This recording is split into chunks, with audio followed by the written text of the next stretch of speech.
Today's lesson, which is called the percent equation, builds on what we just learned in the lesson using decimals to solve percent problems. So there's a little bit of a repeat, and there's no vocabulary, but there is a formula that you need to know. Now the formula is different here than the way it's presented in your book, and I think I made it a little easier to understand.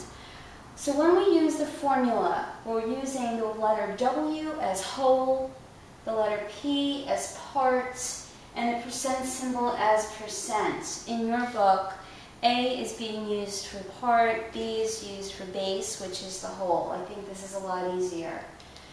Then you're going to use this equation to find the W, the P, or the percent. So no matter what you're being asked, whether you have to find the percent, the part of the whole, or the actual whole, you'll be able to use this equation interchangeably. And the equation is this: the part equals the percent times the whole. And we're going to use these in today's 4 examples.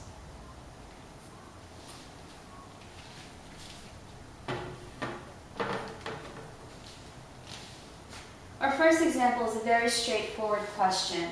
What number is 18% of 80? And what you need to remember, and I wrote it here in blue with an asterisk, is that when you are putting in the percent, you have to make sure to divide it by 100 so that it is a decimal. So we always start off by writing our formula. P equals the percent times the whole. The hardest part about this is trying to figure out what is the part and what is the whole. It actually says it right here. What number is 18%? So we know that our percent is right here. It's 18%. When you divide it by 100, it's 0.18. 18% of 80. When we see of, I know I told you before it means multiply, which you're going to do, but it also indicates that this is our whole. So that means we are looking for our part. So we start off again with the formula P equals percent times whole. For this problem, we are looking for the part. Our 18% here is represented as 0.18, and we are multiplying it by the whole, which is 80. And when you do your math, you will find out that the part is 14.4. And you know you're supposed to answer these problems in a sentence. Here it is. 14.4 is 18% of 80. Very clear.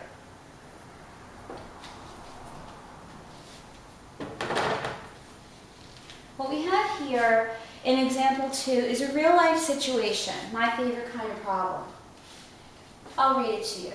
A clerk earns a commission of 5% of his total sales.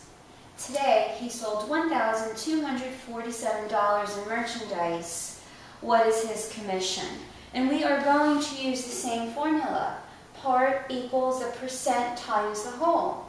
And our part today is his commission. We want to know what the 5% of his total sales is. So the P stays the same. We change our 5% to 0.05 because remember when we divide a percent by 100, it also means moving the decimal point 2 places to the left. And we're multiplying it by the whole, which is $1,247, his total sales. When you do your math, you will find that the part is $62.35. 5% of 1,247 is 62.35. And in a complete sentence, our answer is that he earned a commission of $62.35.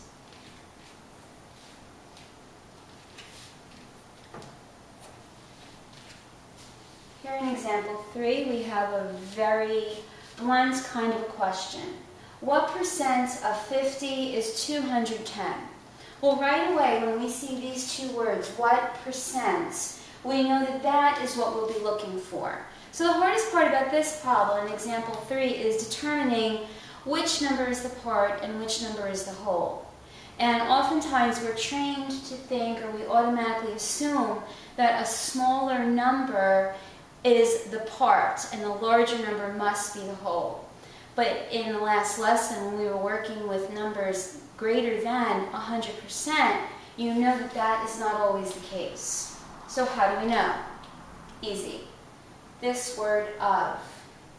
You know from previous lessons that of means multiply, usually in math. And given the problem, our formula, part equals percent times whole. Here's our percent times, this has to be our whole. So our part is actually 210, which means you know right now that since 210 is greater than our whole, our percentage will be greater than 1. Our percentage will be greater than 100%. So now we just plug in, we substitute. Our part, we just said, is 210. I'm using the variable x for our percent times 50. Then when you simplify it, we get 210 equals 50x. And you know this probably in your sleep by now. You divide both sides by the coefficient 50 to find the value of x. In this problem, x equals 4.2. But remember, since we're looking for percent, that means we take our decimal and we multiply it by 100. So 210 is 420% of 50, more than 4 times as much.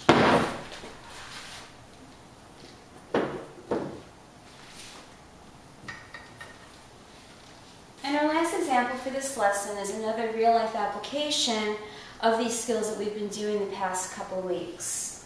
I'll read it to you. Students in a school were asked if they could do a backflip.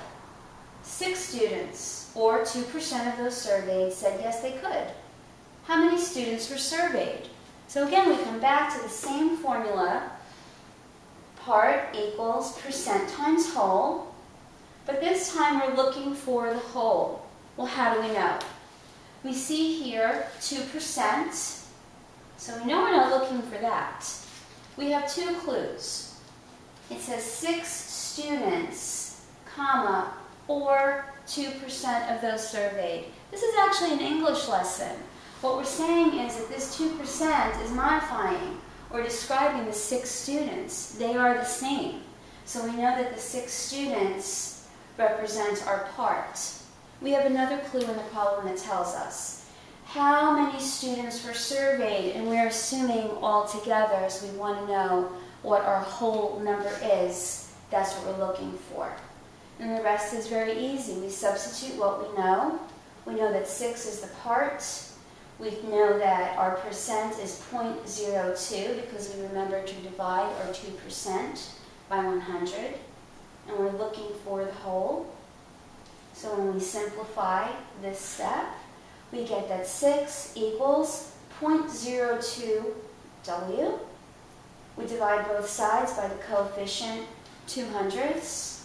And when we do, we find that w equals 300. And then we move that into a sentence to answer the question, 300 students were surveyed. So this really is very, very similar to the last lesson.